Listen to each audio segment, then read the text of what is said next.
Israel plays football in Europe, even though it's located in the Middle East. That's quite bizarre, no? The answer is not straightforward and is layered with history, geopolitics, and power that drive at the very heart of Israel's legitimacy as a country.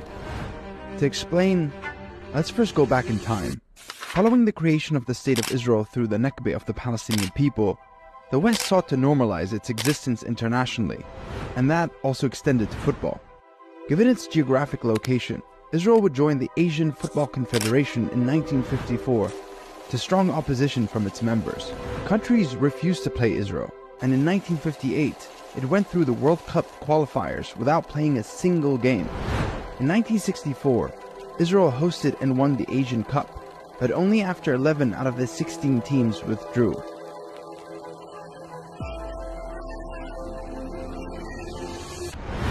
Following the Israeli occupation of what remained of Palestine in 1967, and then the occupation of the Sinai and Golan Heights, regional opposition to Israel intensified, and in 1974, Kuwait launched a motion to expel Israel from the Asian Football Confederation, and it succeeded.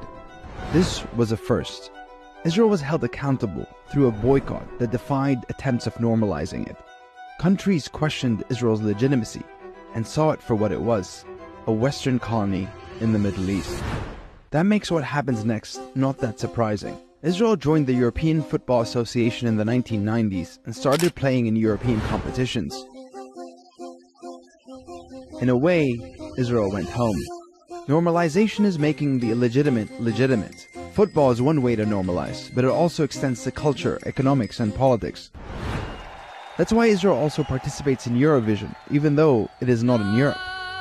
After decades of successful normalization globally, the final frontier became the Middle East. And in recent years, the West, led by the US, has pushed for normalization deals between Israel and countries all over the region that historically opposed it. This is so it can cement Israel's place in existence, because it's not about human rights or international law. It is about power, geopolitics, and self-interest. Otherwise, we saw how the West mobilized to delegitimize Russia after it invaded Ukraine. The double standards were glaring. After years of telling Palestinians not to make sports political, FIFA banned Russia from all football competitions, because in reality, sports are political. While some countries continue to normalize, many athletes are steadfast in their boycott, either refusing to compete against or shunning Israeli teams and athletes altogether, despite facing severe repercussions.